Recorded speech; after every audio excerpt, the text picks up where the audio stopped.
Now, in particular, I remember you said that death is psychologically just as important as birth, and like it, it's an integral part of life, but surely it can't be like birth if it's an end, can it? Yes, if it's an end. And there we are not quite certain about this end. Because, you know, there are these peculiar faculties of the psyche, that it isn't entirely confined to space and time. You can have dreams or visions of the future. You can see round corners and such things. Only ignorance deny these facts. It's quite evident that they do exist and have existed always. Now these facts show that the psyche, in part at least, is not dependent upon these confinements. And then what? When the psyche is not under that obligation to live in time and space alone, and obviously it doesn't, then to that extent the psyche is not submitted to those laws. And that means a practical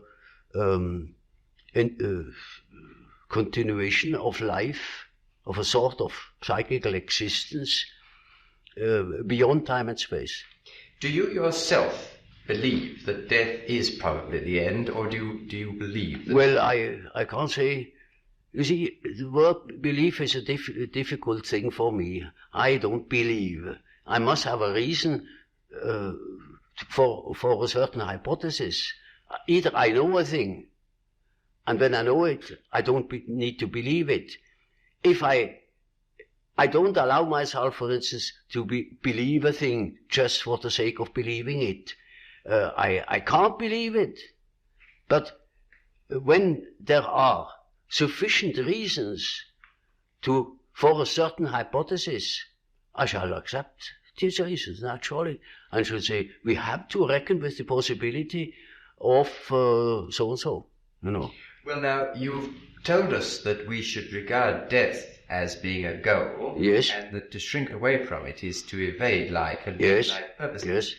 What advice would you give to people in their later life to enable them to do this, when most of them must in fact believe that death is the end of everything? Mm-hmm. Well, you see, I have treated many old people, and it's quite interesting to watch what the unconscious is doing with the fact that it is apparently threatened with a complete end. It disregards it. Life behaves as if it were going on.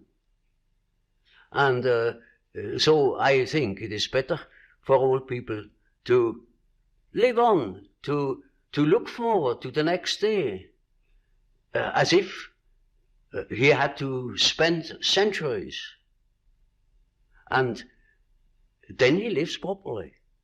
But when he is afraid, when he doesn't look forward, he looks back, he petrifies, he gets stiff and he dies before his time. But when he is living on, looking forward to the great adventure that is ahead, then he lives. And that is about what the unconscious is intending to do. Of course, it's quite obvious that we are all going to die, and this is the sad finale of everything. But nevertheless, there is something in us that doesn't believe it, apparently. But this is merely a fact, a psychological fact. Doesn't mean to me that it proves something. It is simply so. For instance, I may not know why we need salt, but we prefer to eat salt too, because you feel better. And so when you think in a certain way, you may feel considerably better. And I think if you think along the lines of nature, then you think properly.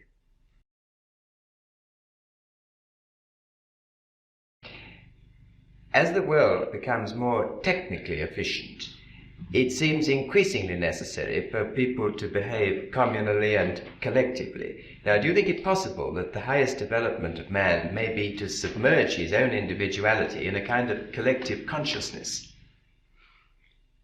That's hardly possible. I think there will be a reaction A reaction will set in against this communal dissociation. You know, man doesn't stand forever his nullification. Once there will be a reaction, and I see it setting in. You know, when I think of my patients, they all seek their own existence, and to assure their existence against that complete atomization into nothingness or into meaninglessness. Man cannot stand a meaningless life.